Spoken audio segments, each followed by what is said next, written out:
Hi అండి, welcome back to our channel బండీస్ kitchen.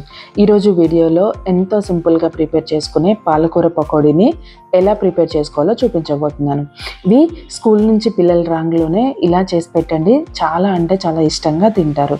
అలాగే evening మనం టీ తాగేటప్పుడు ఇలా పకోడీ చేసుకొని టీలో అలా తింటూ ఉంటే చాలా చాలా టేస్టీగా ఉంటుంది. సో మరి ఇది ఎలా ప్రిపేర్ చేసుకోవాలో చూసిద్దామా.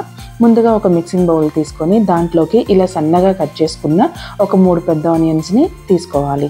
ఇలా సన్నగా కట్ చేసుకుంటే ఆనియన్స్ పకోడీ అనేది క్రిస్పీగా వస్తుంది. సో ఇందులోకి ఒక 4-5 పచ్చిమిర్చిని కూడా ఇలా సన్నగా కట్ చేసుకొని వేసుకోవాలి.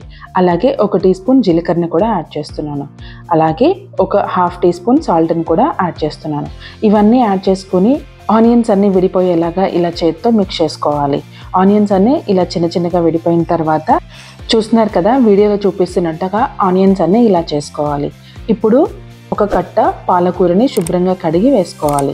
అలాగే కొంచెం కొత్తిమీరని కూడా ఇందులోకి యాడ్ చేస్తున్నాను. ఇవంతా మొత్తం అంతా ఇలా కలిపేసుకోవాలి. ఇలా కలుపుకున్న తర్వాత ఇప్పుడు ఇందులోకి 1 కప్పు శనగపిండిని ఇలా జల్లించుకొని తీసుకుంటున్నానండి. సో ఇది మొత్తం జల్లించుకున్న తర్వాత ఇందులోకి ఒక 1/2 కప్పు బియ్యపిండిని కూడా యాడ్ చేస్తున్నాను. బియ్యపిండి యాడ్ చేయడం వల్ల పకోడీ అనేది క్రిస్పీగా వస్తుంది. అలాగే శనగపిండి ఎక్కువ తీసుకోకుండా బియ్యపిండి తీసుకుంటే గ్యాస్ట్రిక్ ప్రాబ్లం అనేది ఎక్కువ రాకుండా ఉంటుంది. సో ఈ పిండి మొత్తం ఇలా జల్లించుకున్న తర్వాత మొత్తం అంతా ఇలా మిక్స్ చేసుకోవాలి.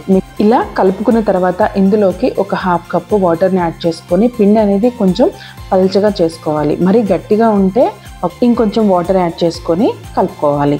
సో పిండి అనేది ఈ కన్సిస్టెన్సీలో ఉండాలండి. ఫైనల్గా ఒకసారి సాల్ట్ సరిపోయిందో లేదో చెక్ చేసుకుందాము. నాకు సాల్ట్ అనేది సరిపోలేదండి, అందుకే ఒక 1/2 టీ స్పూన్ సాల్ట్ని యాడ్ చేస్తున్నాను.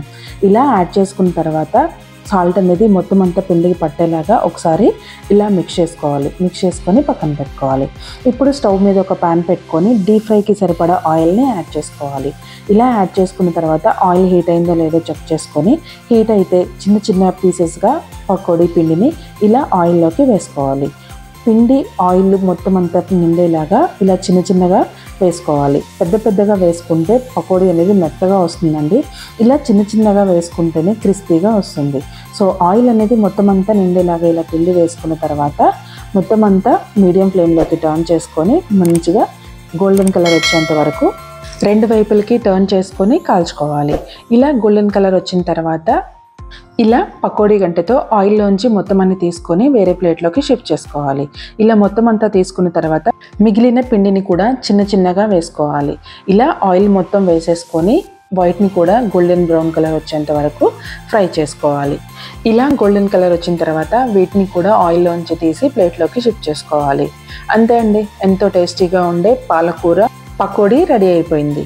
ఎంతో టేస్టీగా ఉండే పాలకూర పకోడీని మీరు కూడా ట్రై చేయండి. ఎలా వచ్చిందో నా కింద కామెంట్ చేయండి. నా వీడియో మీకు నచ్చినట్లయితే లైక్ చేయండి, మీ ఫ్రెండ్స్ అండ్ ఫ్యామిలీకి షేర్ చేయండి. అలాగే మరిన్ని వీడియోస్ కోసం నా ఛానల్ని సబ్స్క్రైబ్ చేసుకోవటం మాత్రం మర్చిపోవద్దు. Thank you for watching.